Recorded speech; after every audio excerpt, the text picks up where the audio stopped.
biyya kana dhufne nyaata maali nyaatanii jettee ani walii galteen hojjanna malee wallolaatii waajjirri Oromooti mana tokko keessa jiraatu. Amma billaa walitti fudhachuu dirasi ijoollee wajjin mari'atta yoo ta'e isaanii karaa keenya jirtanii maatii nama saniitti yaaduu qabdan jechuudha. Ani obboleewwan kan qaba 11.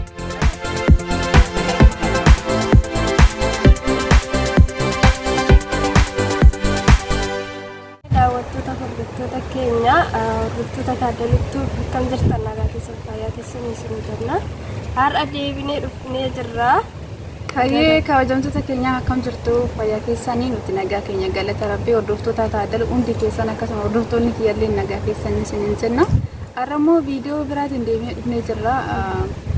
Viidiyoon har'a immoo baay'ee namatti tolu kan baay'ee barumsa namaaf qabudha. Gaaffii wayitiin nu dhiyaate. Obboleettiin keenya tokko gaaffii nu gaafattee jirti. Gaaffii nu gaafachuu keetiif guddaa galatoomii sin jedha. Eenyu akka taate immoo gara dhumaa sinitti hima. Maqaa isheedhaa amma sinitti himnu gara dhumaa sinitti himna. Gaaffiin isheen nu baaste gaaffii baay'ee barnoota qabudha. Waa'uma kiyyaa waa'ee ishee irratti ilaalchisee jechuudha. Inna nu wajjin tura viidiyoo keenya yoo daawwattan laayikii sabskiraayibii godhaa. Warroonni maatii hin taaneef immoo maatii ta'aa fi warroonni hanga ammaatti wajjin turtanis guddaa galatoomaa viidiyoo ilaaltan immoo laayikii godhaa amma dhumaatti ilaalaa isiniin jenna. Yaada qabdan immoo koomentii irratti nu barreessaa. Gaaffii biraatirree akkasuma gaaffii hin qabdan yoo ta'e koomentii irratti nu barreessaa nuti immoo isinii deebisna jechuudha. Akkasuma ishillee isinii deebisti. Amma karaa gaaffii keenya gara gaaffiitti dabarraa. Egaa warri haaraa dhuftan sabiskiraayib gochuudhaan hanga dhuma nu hordofaa isiniin jenna. Akkasidha gaaffiin obboleettiin keenya nu gaafatte. Nagaa waaqayyo isiniif haa baay'atu kan jirtu nuun jettee nagaa keenya siin jenna. Nagaa kootti aansuudhaan gaaffiin sin gaafadhu viidiyoon naaf deebisaa jettee kinoo yaadne jirra bareeda kanaan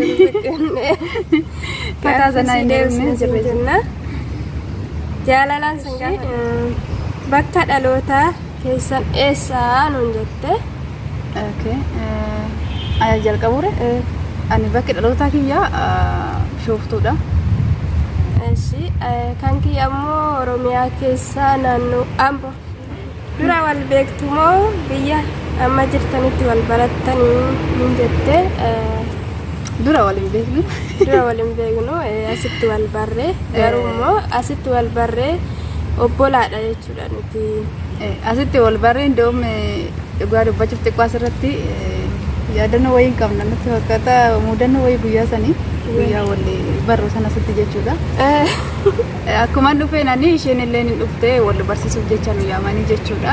Isheen dhuftee kaza Oromoo nama Sidaamaa softaan an jette akka tasaa yaadattoo ta'e.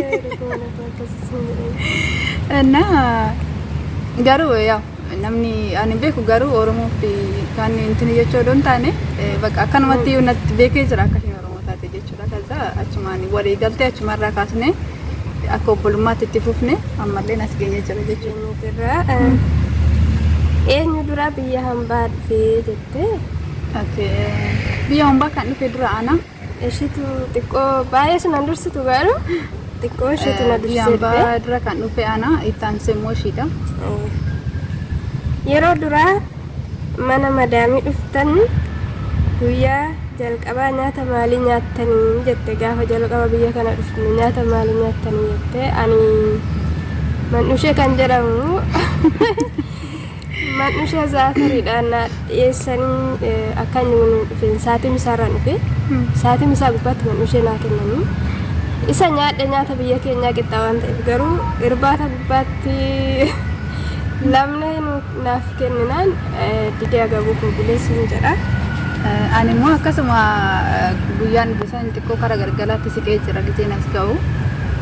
Nama wanti nyaata isaanii nyaadhe hin qabu maal giddura gisee biyya kana dhufnu wanti nyaannu wanni honnu jedhu hundi namaaf seenu jechuudha. Maaliif hin beeknu biyya hin beekne akkasuma isaan irreen hin beeknu waan ta'eef namaaf hin nyaatamu jechuudha. Ani akaayii wayii fideen dhufe ture biyyaayi. Akkasuma akaayii san xiqqoo ishee nyaadhe bishaan koo dhugee dhugaa dubbachuuf amma torbee tokko nyaata isaanii nyaannanii. Baay'ee ulfaata nyaata isaanii itti baruudhaaf garuu nama itti baramaa dirqama waan ta'eef gaafa Na guyyaa duraa kan nyaanne akaayii nyaadhe akaayii bishaan nyaata Itoophiyaa nyaattee bulte jechuudha. Yaadattan naaf himattee si himne jira. Anna isheen mana yaadadha. ishee nyaatte Anna ani immoo yaadadha. akaayii bishaan jechuudha nyaata biyya kiyya nyaadhe. Akka sanii gaaffiin kee siif deebi'eera jedhee yaada. Garuu lakkoofsaan deemaa hin jiru dhiifama. Gaaffii shanaffaarra qaqqabnee jirra. Innis maal jedha isin lamaan keessaa eenyutu dafee aaraa yookaan dallanaa jette eenyudha? Bishaan anaa miti. Egaa dubbachuuf aaraa kanarratti anatu dafee dallana waan fakkaate hin beeku xiqqoo dafee na aarsa. Mee maanni maal isaa warra beektan koomatti irratti nu barreessa. Maal sukaan nama dhiisisa. Asirratti waan jedhanis baay'ee aarti daftee aarti. Ani garuu aarullee dafee naaru yoon haaras immoo nan obsaama tokko ishiin yeruma sana fuulli ishii tokkichaan jijjiirama baay'ee aarti xiqqoo miti. Fannaa kanaafiyyuu dhugaa dubbachuu fi ani nan aara dafeetiin aaramaa akka ta'e hin beeku. Anumayyuu gaaffii na ta'a yeroo tokko jechuudha. Kanaafuu waan dafee aaru anaa taaddaluun immoo baay'ee nama obsa qabu baay'ee nama tigistanyaa nama obsa qabu jechuudha.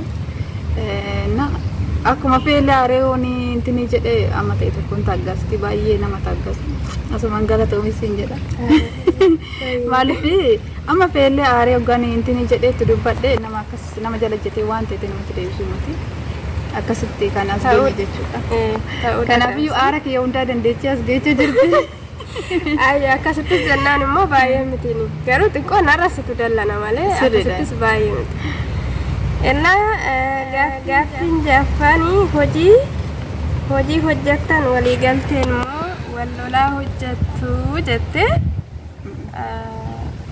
Hojiin keenya baay'ee walitti nu fidu. Anis hojiin kiyya haddadha. Ishinis illee hojiin ishii gara tokkodha. Garuu gaafa walitti dhufnu akkana guyyaa sanbattanii walitti dhufna hojjetan jechuudha. Yeroo sana immoo walii galteen hojjenna malee wal lolaatii wanti hojjetamu hin jiru.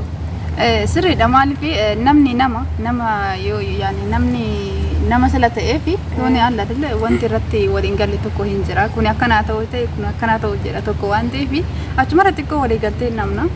Garuu waan akkas muufatu walitti muufatamee guyyaa baay'ee bulanii waan hin taane keessa seenamu miti.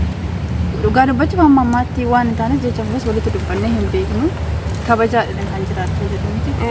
Kanaafiyyuu waliigalteen gisa tokko hin jira garuu lola akkasii hin qabnu jechuudha. Hojii keenya jaalalaan hojjennaa yeroo hojjennu isheenis hojii ofii anis illee hojii kiyya yoo fidnee walitti haasofna malee akka nama hojii dhaabnee maal jechuu san hin qabnu. Hin qabnu lakkii hin qabnus sababiin ani kan jedheef ijoolleen keenya baay'ee waliin hojjetan waliin galanii jette dhugaadha. Ijoolleen baay'een hiriyoota keenya irratti hiriyoonni keenya ijoollee biyya tokko ta'anii dhugaa dubbachuudhaaf asirratti mucaa goddanyaa kiyyaa tokkotu ijoollee Oromooti mana tokko keessa jiraatu. Amma billaa walitti fudhachuu duras ijoolleen qaqqabanitti jiranii kuni gaarii miti. Waan jiru irratti hojiin kan namaatidha kan biyyaan nu baasisan kaayyoo biyyaa baaneef beekuudha qabna. Nama kamiyyuu immoo ofitti qabnee akkuma keenya ilaaluudha malee amala namni sun qabullee yoo jiraate danda'uudha. Maaliif ilmoo biyya keetii waan ta'aniif nama biyya tokkooti boru gallee biyyattillee nama wanta baay'ee waliin dabarsuu danda'u waan ta'aniif sirriidha.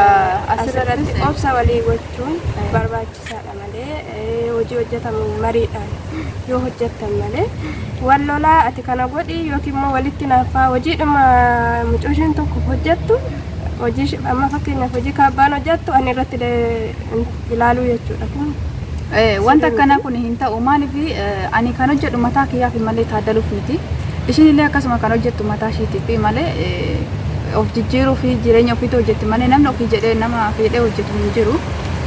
Ta'u malee fakkeenyaaf amma namni amma yeroo dura dhufetti jechuudha. Situ dura mana kana ture. Ani immoo itti aansee dhufe waan ta'eef namni tokko gisee akkasitti walitti dhufe maaltu uumama?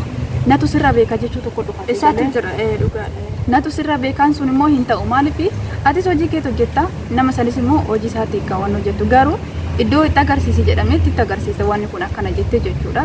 Kaza achirratti walii galanii hojjechuudha malee anumatu beekaa jettee hojii tokko ajajjee irratti gatuu yookaan immoo hojiin kun hojii ishiiti jettee ilaaluun qabdu. Dirqama wal gargaaruu qabda. Mana tokko keessa jirta yoo taate hojiin mana isaanii ilaallatu hunduu iskeechanuma lamaan jechuudha. Dhugaadha. Nuti indoo maanaaf ishee bichaan turre tokko waggaa keessa danuu biraa deemte tokko nama sadii taanee turre sadan keenya iyyuu waliigaltee qabna dhugaa dubbachuudhaaf wal lolan qabnu akkasidha garuu ijoolleen keenya baay'een kanaafuu dhaamsuun qabnu walitti hin bu'inaa waliif hobsaayii hojii hojjettan immoo hojii keessan beekaa hojjedha gaafa amma akka tasaa hojii walitti siif fide ani kanan hojjedhati kana hojjedhu wal gargaaraati hojjedhaa malee kun hojii koomitii yookiin immoo maaliif kana gootee waan baqa hojii namaatiif jecha walitti bu'uu qabnu kan waliif caalu nuhi jechuudha kanaaf maaliif asitti waan meeqa walii dabarta fafees gaaris jarumtillee hoggaa malasitti jijjiiran walitti obsita waan ta'eef jechuudha nama isa waliin kanaafiyyuu warroon akkasitti walitti buutanii hojii warratti ilaaltan akkasiin godhatina maaliif amma aniif taaduu fakkeenyaaf hojiin jiraachaa turre boruulee nama hojiin jiraatu akka yoo waaqayyoo jedhe jechuudha akka fiqaada waaqayyooti waan hundi waan ta'eef jechuudha na akkuma boruudhaan biraa hin deemaa jechuutti na beekti maal kun waan akkasii hin ta'u jechuudha maaliif boruuf wal abdatta asitti rakkoo meeqa waliin dabarsita as kan jiru nuufis yaani sin lamaanidha malee waaqayyoo wajjin malee beetasamii nama bira hin jiru namni firri nama bira hin jiru waan ta'eef dhugaadha afaan tokko dubbataa biyya ormaa kana keessatti afaan tokko dubbata hamaa walirratti amma dhugaa billaa walirratti fudhachuu dirreessatti ga'uun kun baay'ee nama kamiyyuu haa ta'u nama zeegaa kee tabaalameen wal kabajjee wal jaalatee jiraachuu qaba jaalala waliin jiraadhas maqaa tokko yaamamna waan ta'eef jechuudha dirqama wal jaalachuu qabna hojii warratti ilaalina obsa waliif qabaadha wal gorsaa bakka namni tokko wallaaletti wanna kanarraa deebii jedhaati wanna fafeerra yoo ta'e wal gorsaa siniin jenna kanaafiyyuu dhaamsi nu qabnu kanuma jechuudha kana wal gorsaa tokko immoo hojii keessa yeroo fixxanii dhuftan so teessanii yaada walii jijjiirtaniiti waliin loltanii sirriidha maaliif yeroo hojii fixanii dhufanii taamaniifate akkasidha yaani sirriidha ni teenya dhugaa waanuma jireenya keenya ishiinis natti himatte anillee ishitti himadha waliin teenya yeroo mari'annu namni akkas taa'ee yaada wal jijjiiru walis lolu ofiifillee hojjetee firii gaarii agarsiisanii sirriidha kanaaf waliin loliina waliigalteen jiraadha sirriidha ashee gaaffii torbaffaatti darbinaa nuti gara biraa keessa deemnee sitti hayi maaliif waan akkanaa yoo asumtu bara baay'ee fagaata garuu gabaabsitee ibsu wal loltanii beektuu gaaffii torbaffaa waliin loltanii beektuu jedha garbachiifi walollee hin beeknu maaliif akkuma amma dubbachaa turre gaaffiin kun wal fakkaataa xiqqoota innaa akkuma amma dubbachaa turre aniif isheen hojiin keenya adda hojiin keenya guyyaa tokko wal bira taa'us jechuudha waliigalteedhaan hojjenna waan kanatu jedhu kun anatu hojjetaa jennee isa yoo finneen booda immoo yaada mataa keenya yaada waan keessa keenyattis yaadne haa ta'u waanuma jireenya keenya teenyee waliin mari'anna jechuudha maaliif namni biraa namni mari'annoon hin jiru yaada hundumayyuu mootii keetii wajjin mari'atta yoo ta'e cinqatii biraa keessa seentaa waan ta'eef akkasitti waliin onnoo jennee jirra malee guyyaa tokko wallollee hin beeknu hafees walitti dubbannee hin beeknu wanta waliigaltee irratti dhaabnerra yoo jiraate obsaa wal jalaan malee yeroo darbu isaanii jennee waa fudhee dubbannee hin beeknu kanaafiyyuu wallollee hin beeknu guutumaan guututti jechuudha. Dhugaadha. Gaaffii kee torbaffaan siif deebi'eera eeyyaadha. Gaaffii saddeettaffaa yoo waliin loltanii maatii keessa jiraattan wal biraan wal geessanii beektu jette wal loltanii maatii bira jirtan geessanii beektu jette tasuma geenyee hin beeknu lola keenya nurratti hin beekanii isaa nama fakkeenyaa fi gibbii nuti jiraannu keessa keessumoonni tiibbii wayillee osoo darbanii nama tokko osoo darbanii kan ishiif darbame adda kutanii waluma qixxeedha wanni gibbii kana keessatti kennamu waluma qixxeedha maaliif ana jechuun ishii jechuudha ishii jechuun ana jechuudha kanaafiyyuu tasuma wal lolan jedhanii yaadaniitis hin beekanii amma ammaatti walitti bu'iinsa keenya arganii hin beekan jechuudha arganii hin beekanii osuma beekanis eenyuun kenna ofaan kenna jechuudha jara dabarsee himuu jechuun of kennu jechuudha asirratti garuu ani dhaamsan qaba ijoolleen tokko amma fakkeenyaaf sooshaal miidiyaa adda addaa irrattis haa ta'u mana tokko keessa hojjettanii jechuudha akka duratti gaaffii irratti wajjin akka waliin jalaa fagaanne namni waan tokko yoo dubbate yookaan waanuma jara kanaatti illee haa ta'u yoo dubbatame karaa afaan biraatti jijjiirtanii karaa afaan isaanii karaa keenyatti jijjiirtanii Itoophiyaa keenya dabarsanii kan kennaa jiran hin jira. Dhugaadha asirratti jira. Warroonni akkasii sun jechuudha lammii keessan dabarsitanii kennuu qabdanii mikinaatu jara kana buru dhiisnee galla nuti baastu jechumarru yoo zorre biyya keenyatti wal arguu hin oolu. Maatiin keenya hin jira. Nama namni sun amma fafee yoo ta'e maatii nama sanitti yaaduu qabdan jechuudha. Kanaafiyyuu wanti warri waan akkana gootanii waan hojjettanii kanarraa oduu qoxxabamtanii isin jenna. Dhugaadha maaliif amma dabarsanii madam isaanitti kennanii isaan maal godhanii mucaa sanarraa miidhaan ga'a. Tarkaanfii adda addaa amma waa baay'eetu jira. Maatiin mucoo kanii akkuma si maatiin keessa jaalatan ishis jaalatanii akka nagaadhaan gara biyya ishii galtu hawwiif malee osoo ishiin badaa yoo hojjette dabarsitee kennuu hin qabdu. Kanaaf obboloonni keenya mana tokko keessa akka koof akka kaabbaa kanatti jirtanii jaalalaan jiraadhaa isin jenna. Gaaffii 8ffaadha kun gaaffii 8ffaa siif deebi'eera yaada. Gaaffii 9ffaatti dabarra. Obboloota meeqa qabdu jettee sirraa jalqabu gaaffiin kun. Ati meeqa qabdamee dubbadhu. Ani obboleewwan meeqan qaba? 11 odoon taane obboleettii tokko qabaanii nuti nama lamadha ana wajjin jechuudha. Kanaafiyyuu obboleettii tokko qaba gabaabumatti. Isinumti horaa baay'adha. Ijoolleen keessan haa baay'atanii. Ashi ani obbolaa 8 qaba. Dhiira 3 fi durba 5 qaba isinidha. Baay'ee isinis waaqayyo wajjin sinaa bulchu. Ani immoo 9ffaatti dabalamee jira waan ta'eef. Maatii akkasitti dabalamuun kiyyaan baay'een gammada. Maatii baay'ee gaariidha waan ta'eef kanaafiyyuu wajjin jira walumaan waan jiraachis. Innaa gaaffiin 9ffaan si deebi'eera gaaffii kee 10ffaa. Gaaffii dhumaati gaaffiin kun. Gaaffii dhumaati maatii yeroo kam yaadattu garan isin maatii. Okay, maatii keessa yeroo kam yaadattani garaan isin hammaataa nuun jette. Maatii keenya kan yaadadhu anis ta'ee hundumtuu yeroo ayyaanaati. Amma kunoo ayyaanni fuuldura keenya jira barri haaraani. Yeroo kanatti dhugaa dubbachuudhaaf osoo maatii bira jiraatanii nama jechisiisa. Guyyaa ayyaanarraan kan hafe immoo ni jira gaafa osoo hin dubbisin ji'a tokko ta'u. Sirriidha baay'ee. Xiqqoo nama yaachisa yeroo kaanis yaaduu dhiisuu miti garuu caalatti yeroo ayyaanaati isin jedha gabaabumatti. Ayyaa akka keetitti kuni akka kiyyaattis akkuma isheetti waan irraa adda ta'e hin qabu. Yaa maatii hin irraafatamaa odoo hin taane guutuun guutuutti yaani osin jedhu hin yaadan odoo hin taane hin yaadan garuu irra caalaa kan yaadatamaa yeroo ayyaanaati. Yeroo ayyaana kana kan jirus kan hin jirres hin yaadatama baay'ee gara nama bada. Yeroo fakkeenyaaf amma bilbila yeroo dheeraadhaaf turtanii yoo dubbistan baay'ee gara nama bada. Bilbila yeroo tokko haaluma niitoorkii biyya keenyaatiin wal qabateen hojjetu yeroo tokko waan ta'eef yeroo san baay'ee nama gara nama bada. Kanaafiyyuu hin yaadanna yeroo tokko fi gizee ayyaanaa jechuudha. Innaa akkasii gaaffiin kee kurnanuu siif deebi'eera gaaffii kee akkasiif deebi'u abdii qabna. Obboleetti keenya Ashtuu kiyya. Astuu adda kiyyaadha gaaffiin kun ani isaanirraa dhufe. Kanaafiyyuu gaaffiin kee baay'ee namatti tola dhugaa barnoota guddaa qaba. Nama bohaarsalleedha. Kanaafiyyuu galatoomi siin jenna baay'ee si galateeffanna. Akka barnoota irraa argattan immoo abdii qabna. Warroonni akka keenyatti lama taatanii jiraatanii warroonni immoo kophaa jiraatanii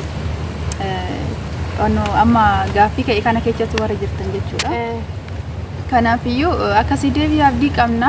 Warroonni biraatis gaaffii yoo qabaatan akkanumatti koomentii irratti nu barreessa. Nuti immoo yaada keenya irratti isin kennina jechuudha. Kanaafuu galatoomii Astuu Endekiyyaa guddaa si galateeffanna. Chaanaalii fi Astuu Endekiyyaadha sabiskiraayib laayik sheer gochuun jajjabeessaa isin jenna. Obboleetti keenya Astuu Endekiyyaatu guddaa galatoomii gaaffii bareedaa gaaffii osoo irratti kenninillee yaada keenya dubbannee fixuu hin dandeenyedha kan bakala iddoo waliin jireenya kana gubbaarratti nu gaafatte gubbaatti gaaffii baay'ee bareeda nu gaafatte kanaaf gaaffii keetiif guddaa galatoomii sin jedha. Atillee jabaadhu YouTube ishii subscribe gochuudhaan ishiillee jajjabeessaa ishiinillee YouTubera haaraadha sin jedha. Kanaafiyyuu walaa jabeessinu. Mata nu daawwataa turtanii guddaa galatoomaa sin jenna. Warri viidiyoo keenya dhumaatti laatanis galatooma. Viidiyoo kana immoo laayik sheer subscribe godha. Maaliif nama biraatti dhufirree sheerii gochuun dagatina barnoota qaba waan ta'eef jechuudha. Kanaafiyyuu amma ammaatiin hojii waan turtaniif guddaa galatoomaa sin jenna. Aga viidiyoo biraatiin deebinee dhufnutti fayyaa nuu ta'a. Nagaan ta'a. Baay'ee sin jaalladha sin kabajna. Bye.